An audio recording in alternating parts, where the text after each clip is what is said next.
Hey folks, Tyler here. Merry Christmas. Here's what's happening at Canyon View.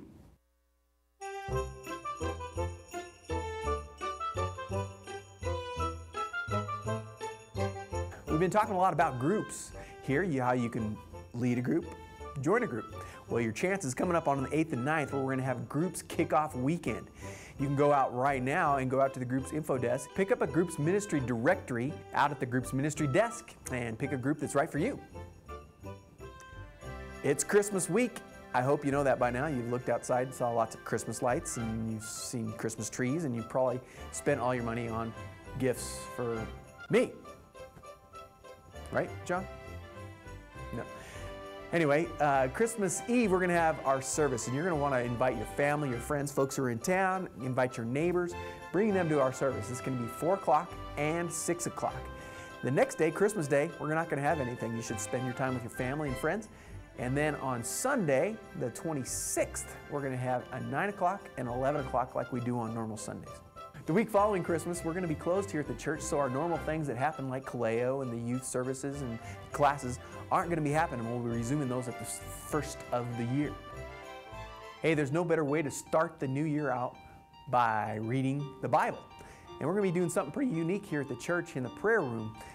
Every day, Monday through Friday, from 7:30 to 8:30, we're going to be reading the Bible aloud. So if you want to come be a part of that, go out to the Servant e-desk and you can sign up, get some more information there. You can find out how you can get a gift certificate from the Connections bookstore. Or you can call Sue and she'll give you all the details.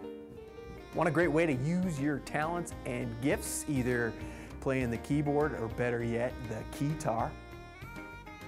Or we even need some technical help back in the sound booth or in the lighting. So if you have those kind of gifts and you want to use them to help further or make our church better, contact Laura at the phone number that you'll see right here. See how technical that was? Pretty good. We could use your help, so give Laura a call. That's about it for this week. Remember, you can go to canyonviewchurch.com. You can read your bulletin, and you can go out to meet those great people out at the ministry desks. Merry Christmas! Are you mad at me? No. Sure? Yes, I'm sure. Just do your job. Okay. Wow! What's this? This is the North Pole. No, it's not. Yes, it is. No, it's not. Yes, it is. No, it isn't. Yes, it is. No, it isn't. Yes, it is. No, it's not. Where's the snow? Why are you smiling like that? I just like to smile. Smiling's my favorite. Make work your favorite. That's your favorite, okay? Okay. Work is your new favorite. Fine. It's time for the announcement. Okay. Okay, people, tomorrow morning, 10 a.m., Santa's coming to town. Santa! Oh my God! Santa here? I know him. I know him. He'll be here to take pictures with all the children. Yeah. Just keep your receipts. 10 a.m. tomorrow. 10 a.m. tomorrow. Santa's coming to town. Yes. Can you sign this for me? Oh, hi. Santa's coming.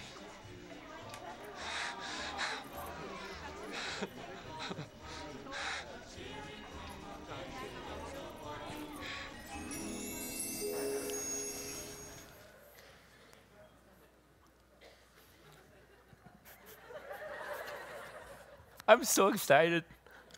I'm so excited for our Christmas Eve service. And I have 3 of these invitations that you can invite someone to the Christmas Eve service, because there's 2 services that most people will go to every year. That's Easter and Christmas Eve, right? So I got 3 of these, and whoever wants a prize, come forward. I'll give you one of these, but you have to give it to somebody and invite them to come. Who's 3 brave people that want a prize? There you go, Leah. God bless you, man. There you go. Your prize is you win a free cup of coffee when you leave here. Don't drink it all at once. I'm really a generous guy, I know. I love that scene from the movie Elf. And Christmas, to me, is my favorite time of year. I don't know about you guys. But how many in here, you love Christmas? Raise your hands. Oh, that's great. You guys are a cheery group. Last service, like 2 people raised their hands. What's up with that? How many Scrooges? Any Scrooges? Oh, golly. We're going to pray for you to be delivered of the spirit of Scroogeism. I have this memory that was forever ingrained in my heart. Years ago, Jane had a CPA practice. She took over her dad's practice in the Springs when we were living in Canyon City. So she would go to Colorado Springs for a couple of days. And the tradition was that Wade and Joey and I would go to Pizza Hut on Tuesday night. And so Joey remembers this. Joey's probably like 6 years old. And we're sitting there eating dinner. And Joey, all of a sudden, his eyes just bug out. And he goes, "Daddy, there's Santa." And I turn around, and sure enough, there's this guy sitting there, long white hair, long white beard, wire-rimmed glasses, and I go, "Oh my gosh, it is Santa." And I told Joey, "Go say hi."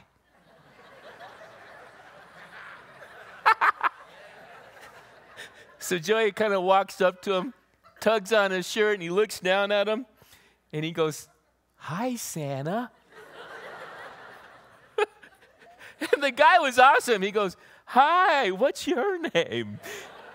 "I'm Joey." He goes, "Have you been a good boy this year?" He said, "Uh-huh." And Joey comes back, "That was Santa." That was great. You just can't recreate something like that, can you?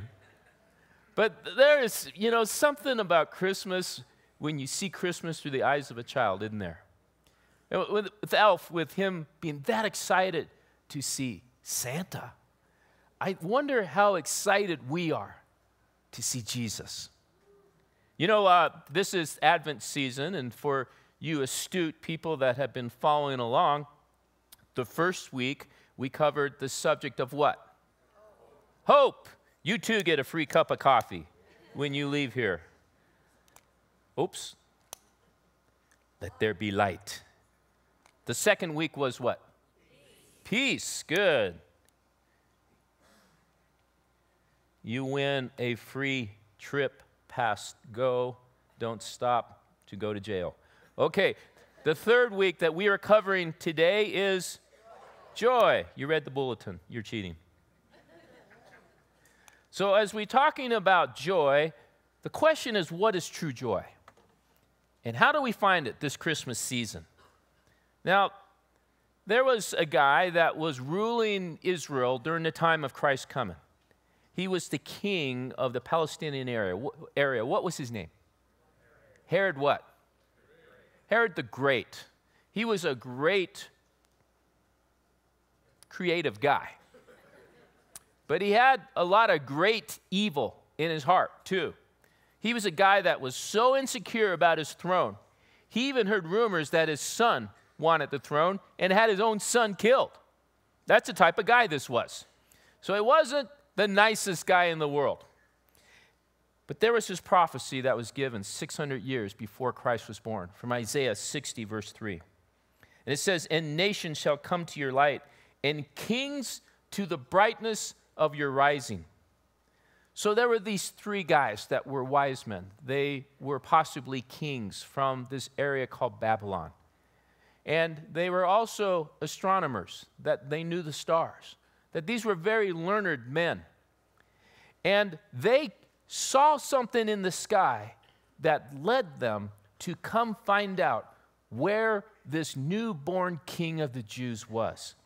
In Matthew 2:2, they come to King Herod's palace. This would be a very appropriate protocol. If you are of some kind of royalty from another country and you go to another country, the first person you go talk to is the king, right? So that's what these guys do. And they come to King Herod's palace and they say, "Where is he who has been born King of the Jews? For we have seen his," what? "Star in the east at its rising, and have come to worship him." Now, this was, as a crow flies, from Babylon to Jerusalem, about 500 miles. But these guys couldn't go the direct route because they would have to go right through the desert. And they would have to travel up to the northwest, following the Euphrates River. There's a big mountain range there. They follow underneath that, and then they would have to come back down to the south along the coast. And so they possibly could have been traveling for months before they finally got to Jerusalem to find where this new king of the Jews was. So the reason I say that is there had to be some anticipation in these guys. There was something inside of them that they were excited, that they took this extremely long, arduous journey to find the king of the Jews. And so when they finally arrived to where he is supposed to be, they were filled with wonder. When are we going to find him, and where are we going to see him? Now, how did these guys find out about this? 697 years before this happened, Jerusalem was overcome by the Babylonians. This is recorded in 2 Kings 25:8. It says, on the 7th day of the 5th month of the 19th year of King Nebuchadnezzar of Babylon. That is one long name, isn't it? Nebuzaradan. I don't know where they come these names. We're just going to call him Ned. Okay? So Ned, captain of the Babylonian king's guard, came to Jerusalem. He burned the house of the Lord, which was the temple, the king's house, and all the houses of Jerusalem. Every great house he burned down. All the army of the Chaldeans who were with the captain of the Babylonian guard broke down the walls around Jerusalem. Now the rest of the people left in the city, and the deserters who fell away to the king of Babylon, along with the rest of the multitude, Ned, the captain of the guard, carried into exile. So in 697 BC, these Jewish Hebrew people were taken into captivity for around 60 years in Babylon. One of the guys that they took was this guy named Daniel. Have you ever heard of the book of Daniel in the Old Testament? And Daniel was one of these guys that was like a scholar. And the king would actually recruit a guy like Daniel to come and interpret his dreams. But they believed that these guys that were like these wise men or these kings would kind of ask the Jewish scholars, which would be the priests and the scribes, and they say, tell us about your God. Tell us about what the scriptures of old say. And they would say, you know, the biggest thing for us is the scriptures talk about the coming of a king of the Jews. It talks about the coming of what we call the Messiah. And that there is numerous prophecies in the scriptures of the Old Testament that talk about how he will come. Now, one of the things that they told these scholars in Babylon is there will be a star. And when you see this star, it is a sign that the Messiah has been born. This comes from one of the verses, Numbers 24:17. This is what Moses wrote, and this is like over 1,000 years before Christ came. And so it says, I see him, but not now. I behold him, but he is not near. A star shall come forth out of Jacob, and a scepter shall rise out of Israel, and shall crush all the corners of Moab, and break down all the sons of Sheth. So they knew that they were to watch for this star. Because these guys were astronomers, they knew when there was a particular star that appeared that wasn't common. And that was their sign that the king that was prophesied in the Hebrew scriptures has been born. And so they loaded up their camels, and they loaded up their caravan, and they risked everything to go and see this newborn king. Now, Herod was a different story. He didn't really take well to this new news of this new king of the Jews, because this was a threat to his throne. And so in verse 3 of Matthew 2, it says, when Herod the king heard this, he was disturbed and troubled, and the whole of Jerusalem with him. It's like all of Jerusalem go, oh my gosh, is the Messiah here? So he called together all the chief priests and learned men. So these would be the scribes and the Pharisees. of the people and anxiously asked them where the Christ was to be born. And they replied to him, in Bethlehem, in Judea, because they got this from the prophet Micah, where it says, and you, Bethlehem, in the land of Judah, you are not in any way least or insignificant among the chief cities of Judah. For from you shall come a ruler who will govern and shepherd my people Israel. And so this troubled Herod deeply, that he had heard news that the King of the Jews was born. Now, I thought about this and thinking about what might have been in Herod's heart when he heard this news. And I think there's maybe a little Herod in a lot of us in this room. And what I mean by that is when we truly look at Jesus and we consider the things that Jesus said, there are things that may be truly troubling to many of us in this room. And what I mean by that is Jesus didn't always say really warm, inviting things. Jesus would say stuff like, hey, you want to follow me? You need to leave your mother, your father, and your family behind. You need to leave everything to follow me. I don't know about you, but there may be some in this room that's pretty troubling. That if you choose to follow Jesus today, he may actually call us to do something that's not on our agenda. And are we willing to say yes to him? Sometimes there's a little Herod in us that says, I'll follow you as long as you don't ask me to do this. Any of you ever said that? You know, that's reality. That it's a threat to our own wishes. The biggest thing, it's a threat to our own will. Are we willing to lay our will down in order to follow his will? That's truly what a disciple is. So, does Jesus cramp your style? Does Jesus threaten you? If so, there's a little King Herod in us. And so Herod develops this wicked scheme. In verse 8, he sent them, meaning the wise men, to Bethlehem, saying, go and search for the child carefully and diligently. And when you have found him, bring me word that I too may come and worship him. The big liar. Because he wanted to kill him. He wanted to kill the Christ child. And so these three wise men, they innocently leave Herod's palace and they look up and they see the star again. And they're filled with excitement. And let's read this account as they go on this 2-mile journey from Jerusalem, a little to the south, down to the town of Bethlehem to see the King of the Jews. Matthew 2, verse 9.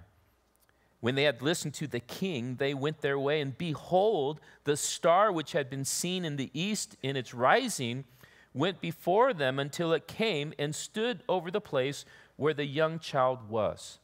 Now look at verse 10 here. I want you to read this with me. Meaning, I want you to read with your mouth out loud. Are you with me? Can you do that? Can you handle that today? Joey, wake up. Okay, let's read this. When they saw the star, they were thrilled with ecstatic joy. Did you hear that? Ecstatic joy. It wasn't like, oh, there he is, cool, let's go. That's how some of us respond to coming to see Jesus. Oh, we sang about him? Okay, that's cool, let's go. When they saw him, they were filled with ecstatic joy. Their journey was accomplished. They fulfilled their hopes and their dreams in finding the newborn son. And on going into the house. Now this is incredible when you really think about this. It didn't say the stable. Remember, they had been on a long journey. It's by this time Jesus was not a baby in a manger. And it says they saw the child, not the baby, with Mary, his mother. And what did they do when they found him? They fell down and did what? They worshiped him. Then opening their treasure bags, they presented to him gifts, gold and frankincense and myrrh. You see, when we truly find Jesus and we truly understand who he is and what he's done for us, we should respond in worship. Now, I tried to think about how would I describe what may be a picture of this ecstatic joy that these wise men may have experienced. Now, there's a movie that I've heard about, but guys like me, we don't watch these kind of movies. It's a movie called 27 Dresses. I just read about this. I've never seen it, mind you. And it's a story about this woman who had been in 27 weddings, but never her own.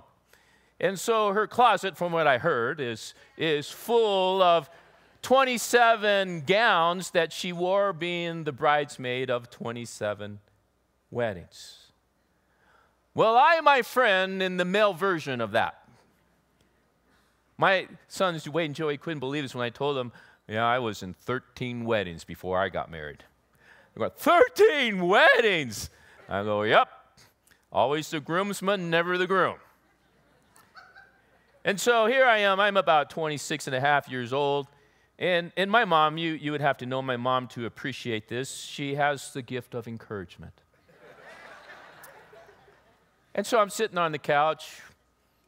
What every single guy does, you go home to mom's to get some dinner, right? And she looks at me and she goes, when are you getting married? I don't know, Mom. I got to find the right girl. And she goes, well, you ain't no spring chicken, you know. I go, well, thanks a lot. I love that encouragement.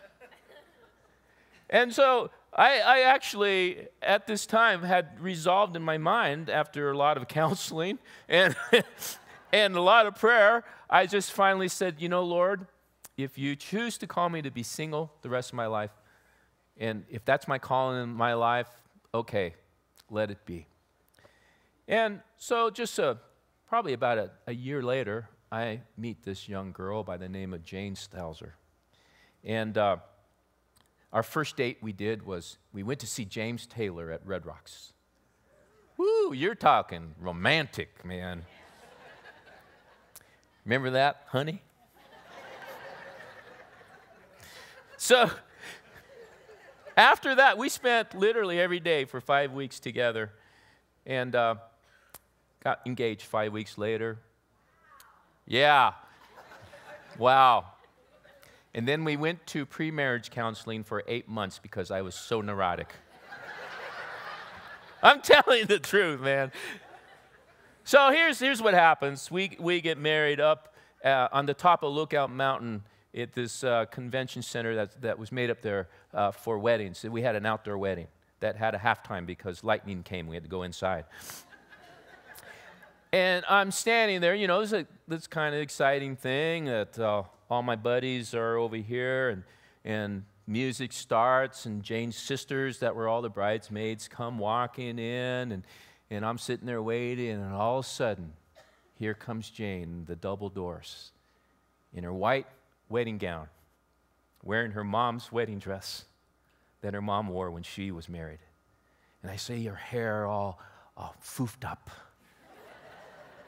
And she had beautiful makeup on, and she's holding her father's right elbow. And she comes and she stands there, and the music's playing. And there was something inside of me that just rose up inside of me. And all of a sudden, this voice inside of me said, "Run now while you can!"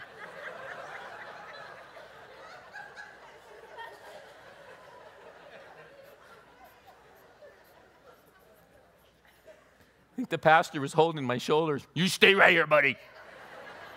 My mom had a gun. You stay right there.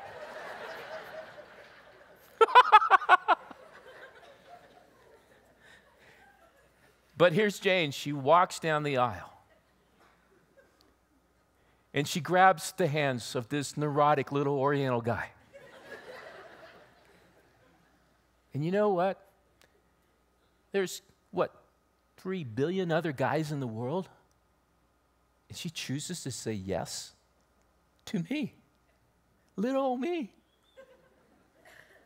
And I was filled with ecstatic joy that I had been praying for years for God to give me a godly wife, not just a Christian girl. There's a big difference, friends. And when God fulfilled my prayers, I was filled with unbelievable, ecstatic joy that God gave me the love of my life. And Jane said yes to me that day. And she continues to say, yes, I'm still your wife. You know, that is a picture of God's heart for us. And you know, the thing that I want you to know, those 3 wise men, they were earnestly seeking after this newborn king of the Jews. They traveled a great distance and risked their lives to come and see the newborn Christ child. And the star led them to Jesus. If you are here today and you are seeking after God, I want you to know, just like what happened to these 3 wise men, that God has led you here and he's going to lead you to Jesus today, because that's his heart. If there's one thing that he did, is he sent his son. He became man, that God became flesh, so that we could see his love for you and for me. The 3 wise men came and they bowed down and they worshiped him. I think these wise men probably looked pretty foolish to their friends. You're going where? For how long? Because you see a star? Are you guys crazy? Have you ever had someone, a loved one, family member, a co-worker, you go to church? You're one of those Jesus freaks. Are you crazy? Are you willing to follow Jesus today? Are you really willing to seek him? That's what these 3 wise men did, because there was something that God put in their heart to go out and to seek him and to find him. I think God puts that in each of us. And I think that it's very possible that there are many of us that you've just been going through the routine. You're just kind of doing the church thing, but you really haven't truly sought after Jesus. If you seek Jesus this Advent season and you truly find him, this Christmas will be the most joyous event of your life. That's what God wants for us to see, is not Santa Claus. He doesn't want us to see these Christmas songs that we sing, but he wants you and I to see Jesus. Because when these men came to worship the child king, it was another fulfillment of prophecy written in Psalm 72. This is written some 1,000 years before Christ came. It says, the kings of Tarshish and of the coasts shall bring offerings. The kings of Sheba and Seba offer their gifts. And he shall live, and to him shall be given gold of Sheba. Prayer also shall be made for him, and through him continually. And they shall bless and praise him all the day long.